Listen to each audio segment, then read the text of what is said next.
Gemini, tignan po natin kung ano yung mensahe para sa'yo ngayong June 2024. So, pwede nyo rin pong tignan yung inyong Sun, Moon, Rising, and Venus sign para sa mas kumpletong reading. So, i-cleanse muna po natin yung iyong energy. Ayan, I'm gonna send positive energies po para sa inyo para ngayong June 2024. Yan. Kaya release mo na yung mga negativities na kumapit sa'yo nitong May. Ayan po yung mga hindi magandang nangyari sa inyo. Let go na po natin yan kay Universe.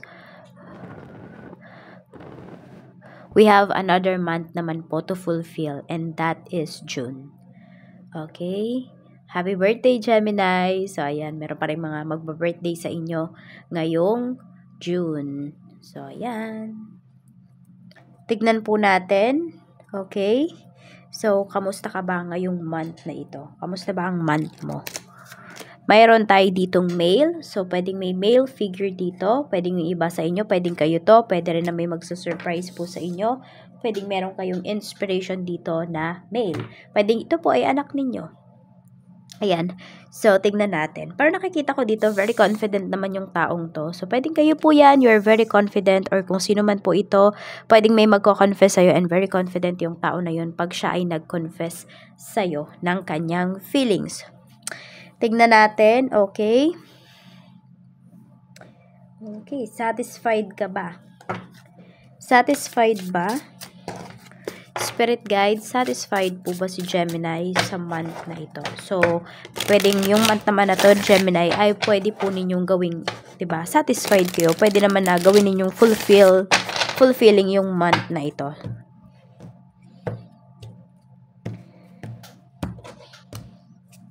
We have the Emperor. O, diba? May male figure talaga dito. Yes, masculine energy. Malakas yung masculine energy dito. So, may mga nagbubuhat ba dito ng mabibigat?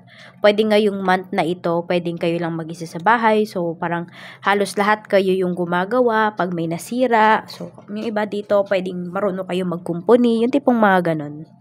Tignan natin, ano pa yung mensahe?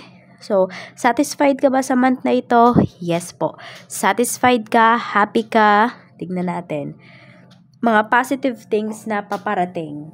Tignan natin ano ba yung mga positive things na yan na paparating sa life mo.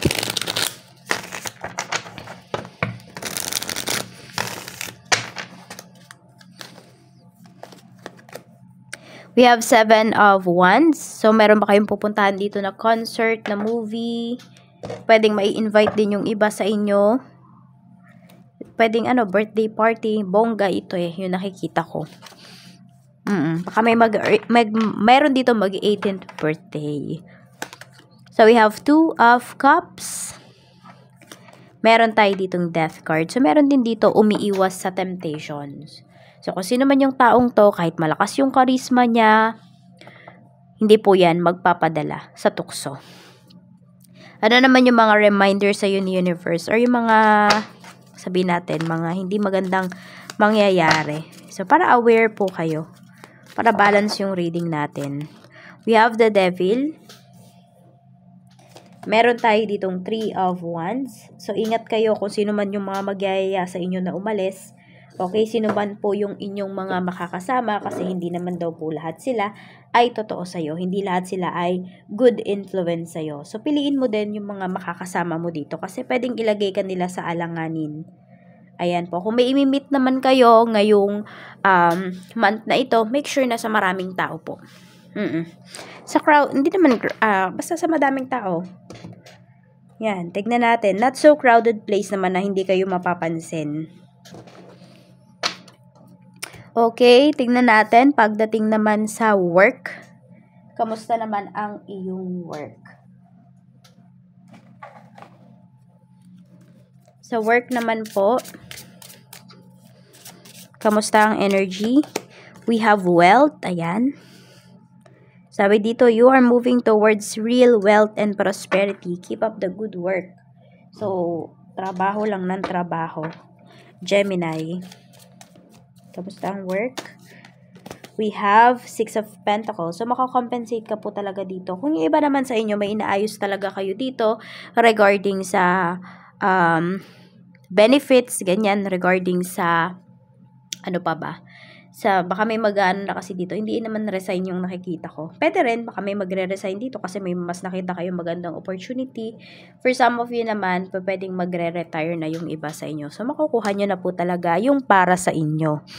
Tignan natin, pagdating naman sa money, we have justice. Ayan, parang may nilalaban talaga kayo dito pagdating sa kaperahan nyo.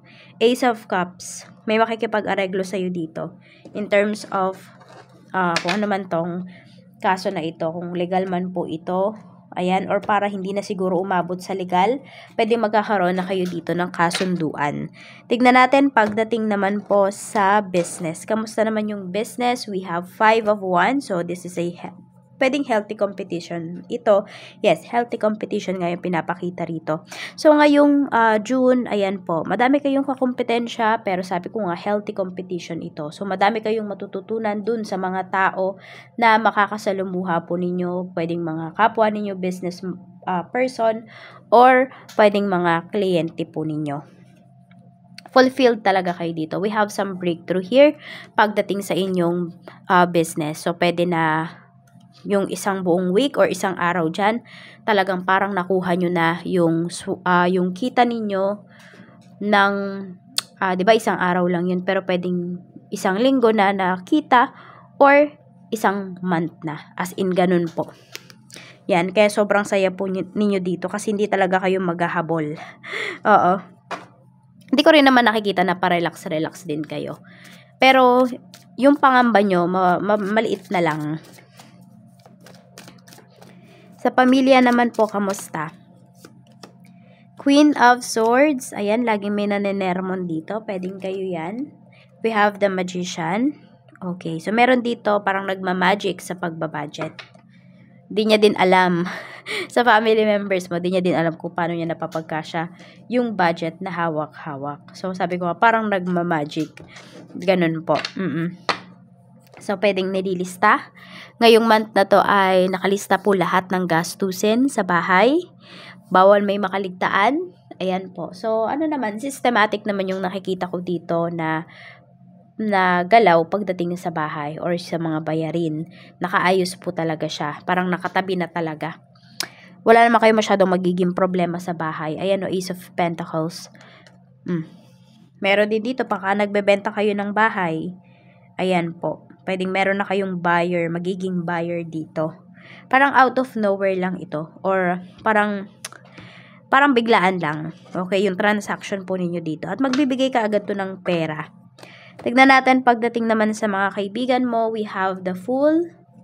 Meron tayo ditong 9 of Cups. Ayan. So, pwedeng may adventures kayo ng mga kaibigan mo ngayong month na ito. Temperance. Okay, meron dito gagaling na. Yan. So, basta parang may hinihintay lang kasi kayo dito ng mga friends mo. Yung iba naman po sa inyo, ayan, tahimik lang Tahimik pero masaya, tahimik pero kontento naman po kayo sa inyong mga kaibigan. Pero ayun, pwedeng meron nga kayo talagang pupuntahan, meron kayong mga bagong gagawin ng mga friends mo. Pag-enjoy po kayo dito. Tignan natin, ano pa, pagdating naman sa love life sa mga single. Sa mga single naman po, Spirit Guide, kamusta? We have photograph. Ayan. So, merong nakakamiss sa'yo. Pwede ngayon si male figure yon. Tignan natin, love life po ni Gemini, Spirit Guide. Kamusta po ang love life ni Gemini? Neglected. Okay. So, meron dito pwedeng in-ignore ka ng taong to or ginose ka. So, ngayon, pwedeng may magbabalik sa life mo ngayong June. Tignan natin sa mga in a relationship naman. We have Page of Wands. So, may mga pinaghahandaan. 5 of Swords. Okay. So, may confrontation po dito pagdating sa'yo at sa person mo. Parang ayaw mo nang manahimik. May mga nababalitaan ka siguro about sa kanya. About sa mga ginagawa niya. Sa love life naman ng mga married, we have 10 of Pentacles. Meron tayo ditong 4 of Wands. So, matatag naman ang relationship, matatag ang bahay ni Gemini na mga married natin dito. So, wala naman masyadong problema. Tignan naman natin yung health. Kamusta naman po ang health? We have 8 of Cups. So, dito naman sa health, may mga iniiwasan. So, yung hindi talaga mga nakakabuti po sa inyo, iniiwasan nyo na talaga yan. Even some of you, soda, mga matatamis, or mga junk foods for some of you. Yan, iniiwasan nyo na po talaga yan. Kasi pwedeng malapit na yung iba sa inyo. Nasa parang ano ba, nasa threshold na ba kayo, parang ganun. Or basta konting-konti na lang talaga, pwedeng magme-maintenance na yung iba sa inyo. Kaya, nagaano talaga kayo dito. Naghihigpit. Ayan, pagdating sa health. Archangel message po. Archangel Michael, ano po ang mensahe natin for Gemini ngayong June? Mayroon tayo dito, your children are watched over by angels. Sabi dito may prayer, dear God, guardian angels of my children, born and unborn, thank you for watching over my children and ensuring their happiness and safety. Please guide me so that I know the best way to be a good parent and role model for my own and other people's children. So, ayan. Parang nandun yung natatakot kayo na kung ano ba yung mga maging tingin sa inyo ng mga bata sa inyong paligid. So, gusto niyo mas maging inspiration kayo, good influence kayo sa ibang mga bata, sa ibang mga tao. So, ayan po ang mensahe para sa'yo. Gemini, maraming salamat po. Mag-iingat kayo always and more blessings to come.